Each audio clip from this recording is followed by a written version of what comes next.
Hello everyone, welcome back to my YouTube channel. നമുക്ക് പെട്ടെന്നൊരു മുട്ടച്ചോറിൻ്റെ recipe നോക്കിയാലോ? ഒരു 12 മണി സമയമൊക്കെ ആകുമ്പോൾ നമുക്ക് ഭയങ്കര മടി പിടിച്ചിരിക്കുന്ന സമയത്ത് സിമ്പിളായിട്ടുണ്ടാക്കാൻ വരുന്ന ഒരു കിടിലൻ മുട്ടച്ചോറിൻ്റെ റെസിപ്പിയാണ്. അപ്പോൾ പാൻ വെക്കുക. പാൻ വെച്ചതിന് ശേഷം കുറച്ച് കടുകും വളരെ കുറച്ച് മാത്രം ജീരകവും കൂടി ഇടുക. അതിന് ശേഷം ചെറുതായിട്ട് അരിഞ്ഞ് വെച്ചേക്കുന്ന ഇഞ്ചി, വെളുത്തുള്ളി, പച്ചമുളക് ഇടുക. ജസ്റ്റ് ഒന്ന് സോട്ട് ചെയ്യുക. അതിന് ശേഷം സവാള ഇടുക. അതും ജസ്റ്റ് ഒന്ന് സോട്ട് ചെയ്യുക. ഭയങ്കരമായിട്ട് ബ്രൗൺ കളറിലൊന്നും വാടി വരണ്ട. ജസ്റ്റ് ഒന്ന് സോട്ട് ചെയ്ത് ചെറുതായിട്ടൊന്ന് വാടി വരുന്ന സമയം മതി കേട്ടോ. നമുക്കിതിനകത്ത് ഇഷ്ടമുള്ള വെജിറ്റബിൾസ് എല്ലാം ഇടാം. ഞാനിവിടെ ഇപ്പം ക്യാരറ്റും തക്കാളിയും മാത്രമേ ഇടുന്നുള്ളൂ. ഏത് വെജിറ്റബിൾസ് ഇട്ടാലും ഒരു തക്കാളി ഇടാൻ വേണ്ടിയിട്ട് ശ്രദ്ധിക്കുക. ഈ തക്കാളി ആ റൈസിലൂടെ നല്ലൊരു ഫ്ലേവർ കൊണ്ടുവരും. അത് നല്ല ടേസ്റ്റാട്ടോ കഴിക്കാൻ. ഇതിൻ്റെ കൂടെ പ്രത്യേകിച്ച് കൂട്ടാൻ വേറെ നമ്മൾ ഉണ്ടാക്കേണ്ട കാര്യമില്ല. ഈ റൈസും കുറച്ച് തൈരും കൂടെ ഉണ്ടെങ്കിൽ കിട്ടിലുമായിരിക്കും. ഒരു പപ്പടം കൂടെ ഉണ്ടെങ്കിൽ സൂപ്പർ.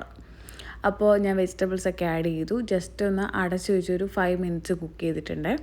അപ്പോൾ അതിന് ശേഷം നമുക്ക് മസാലകളിടാം. വളരെ കുറച്ച് മാത്രം മുളക് പൊടി, മല്ലിപ്പൊടി, മഞ്ഞൾപ്പൊടി, ഞാൻ എടുത്തേക്കുന്ന ക്വാണ്ടിറ്റി കണ്ടല്ലോ, വളരെ കുറച്ച് മാത്രം മതിയേ.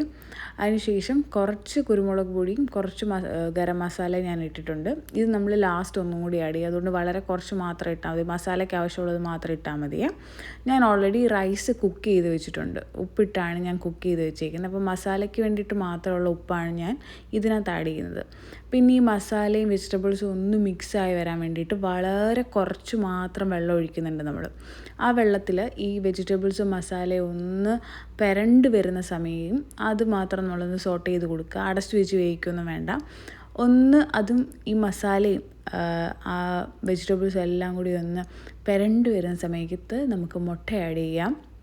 മുട്ട ഒഴിച്ചതിന് ശേഷം പതുക്കെ നമുക്ക് അതൊന്ന് ചിക്കി വരാൻ വേണ്ടിയിട്ട് വളരെ പതുക്കെ നമുക്കതൊന്ന് സോട്ട് ചെയ്ത് കൊടുക്കാം. ഞാനിപ്പോൾ ഇവിടെ ഇലക്ട്രിക് കുക്കറിനകത്താണ് കേട്ടോ ഉണ്ടാക്കുന്നത്. അതുകൊണ്ടാണ് എനിക്ക് കുറച്ചധികം സമയം എടുക്കുന്നത്. ഗ്യാസിലൊക്കെ ആണെങ്കിൽ നമുക്ക് എന്നും പറഞ്ഞിട്ട് ഉണ്ടാക്കാൻ പറ്റും. എനിക്ക് കുറച്ച് സമയം എടുത്തിട്ടാണ് ഇത് സോട്ടായി വരുന്നത്. അതിനുശേഷം ഫുള്ളി കുക്കാവുന്നതിന് മുന്നേ തന്നെ നമ്മൾ വെജിറ്റബിൾസുമായിട്ട് മിക്സ് ചെയ്യുക. വെജിറ്റബിൾസുമായിട്ട് മിക്സ് ചെയ്തതിന് ശേഷം കുറച്ച് കറിവേപ്പിലയും കൂടി ഇടുക. കറിവേപ്പിലയും കൂടി ഇട്ടതിന് ശേഷം ഒന്നുകൂടെ കുറച്ച് മിക്സ് ചെയ്യുക. അതിന് ശേഷം റൈസ് നമുക്ക് ആഡ് ചെയ്യാം. ഞാൻ കംപ്ലീറ്റ് ആയിട്ട് ഒറ്റ ട്രിപ്പായിട്ടല്ല കേട്ടോ മിക്സ് ചെയ്യുന്നത്. ഞാനിപ്പോൾ റൈസ് 3 പ്രാവശ്യമായിട്ടാണ് മിക്സ് ചെയ്യുന്നത്. അന്നേരം നമ്മൾ മൊത്തത്തിലിട്ട് കഴിഞ്ഞാൽ റൈസ് ഈ മസാലയായിട്ട് മിക്സ് ചെയ്തെടുക്കാൻ വേണ്ടിയിട്ട് നമുക്ക് കുറച്ച് ബുദ്ധിമുട്ടായിരിക്കും. അപ്പോൾ പതുക്കെ ഇടുകയാണെന്നുണ്ടെങ്കിൽ മസാലയും റൈസുമായിട്ട് നന്നായിട്ട് മിക്സായിട്ട് കിട്ടും. അങ്ങനെ പിന്നെ ഈ ഫോൾഡ് ചെയ്യുന്ന സമയത്ത് ഈ റൈസ് നമ്മൾ മിക്സ് ചെയ്യുന്ന സമയത്ത് ഞാൻ ഈ ചെയ്യുന്ന പോലെ ഫോൾഡ് ചെയ്തെടുക്കുകയാണെന്നുണ്ടെങ്കിൽ റൈസൊന്നും പൊട്ടിപ്പോവാതെ നല്ലതായിട്ട് കിട്ടും. അപ്പോൾ അതും ഒരു ടിപ്പാണ് കേട്ടോ. അറിയാവുന്നവർക്കൊക്കെ അറിയായിരിക്കും. ഞാനിതൊക്കെ പഠിച്ചു വരുന്നതേ ഉള്ളൂ. ഞാൻ യൂട്യൂബ് ചാനൽ നോക്കിയിട്ടൊക്കെയാണ് പഠിക്കുന്നത്.